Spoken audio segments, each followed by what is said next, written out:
చేయొచ్చు.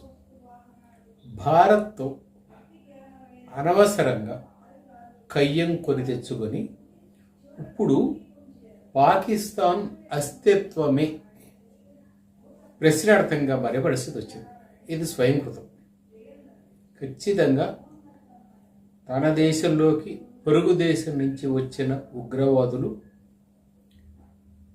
ప్రాణాలు బలుకుంటుంటే ఏ దేశం ఊరుకోదు. అది ఏ దేశమైనా కానండి, చిన్న దేశమైనా పెద్ద దేశం. అండ్ పాకిస్తాన్తో పోల్చుకుంటే భారత్ చాలా పెద్ద స్వయం సమృద్ధి సాధించిన దేశం. అటువంటి దేశంలో ప్రధాని ఎవరు?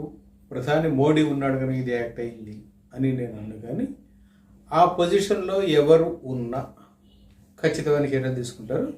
మోడీ ఇంకాస్త అగ్రెసివ్గా యాక్ట్ చేసి, దెర్ ఇస్ నో డౌట్. బహుశా మిగిలిన వాళ్ళు ఎవరైనా ఉంటే ఇంత అగ్రెసివ్నెస్ ఉండకపోవచ్చు, but they could have acted like this only. This is one.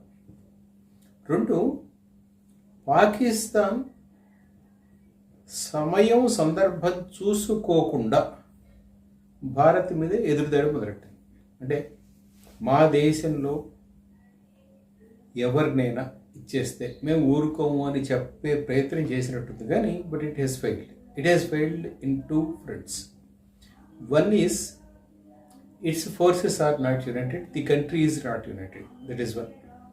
Second, it has dependent on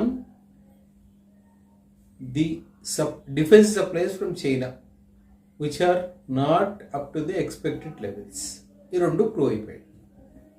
ఖచ్చితంగా పాకిస్తాన్ మీద దాడి జరిగి అక్కడ స్థావరాలు కొన్నిటిని మట్టు పెడుతున్నప్పుడు చాలా కాలంగా పాకిస్తాన్ నుంచి విడిపోదామని చూస్తున్న బెలూచిస్తాన్ క్వెట్టా పట్టణాన్ని స్వాధీనం చేసుకుంది.